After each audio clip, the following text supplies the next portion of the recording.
span, which focused on delivering Super 6 and other welfare measures and restarting development activity. Over the next 9 months, corrections were made in policies, system, and expenditure priorities. We then presented a full year budget anchored in a long-term vision. Today, governance has moved beyond revival with welfare, development, and governance aligned to future-ready models.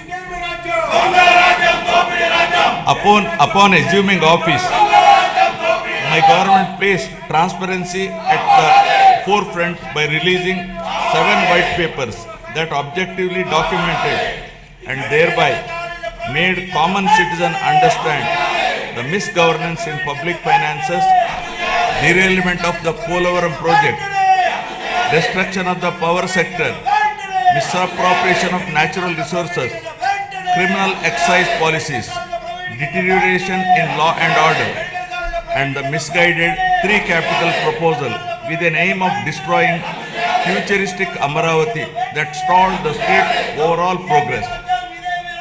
By openly acknowledging the problems, my government demonstrated transparency and seriousness of intent.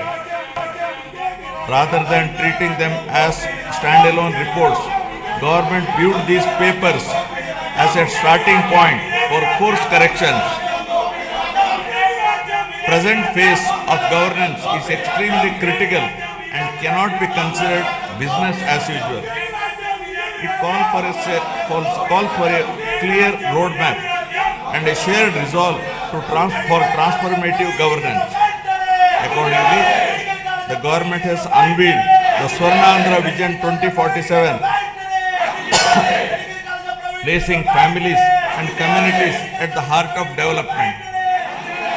This vision seeks to harmonize prosperity with dignity, growth with equity, and ambition with sustainability.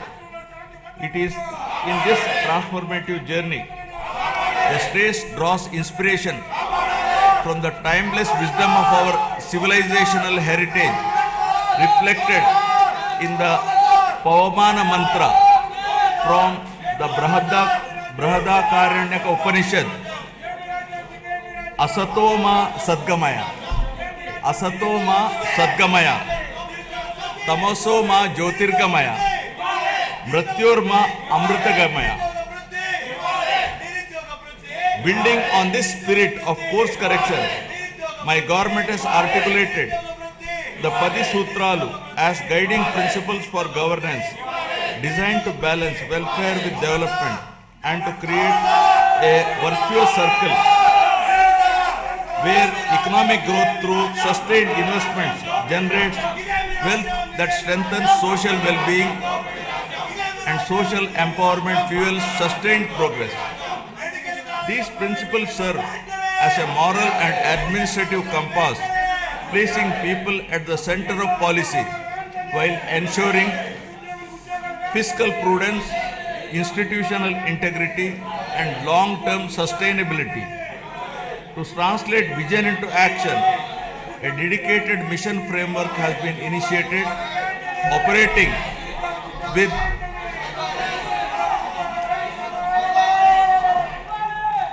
To translate this vision into action, a dedicated mission framework has been initiated, operating with clearly defined objectives, milestones, and accountability mechanisms. Anchored in this guiding spirit, the government has proceeded with focus and resolve. The Swarnandhra vision lays out a clear economic pathway, aiming for sustained high growth to build a rupees 308 lakh crore economy with a per capita income of rupees 55 lakh by 2047. While the long-term pursuit remains firm, the government is undertaking regular interventions and mid-course corrections to stay aligned with evolving realities. A structured review and monitoring framework has been instituted with periodic conferences of ministers, secretaries, and district collectors to assess progress, address bottlenecks, and implement timely course correction, ensuring accountability and continuity in execution.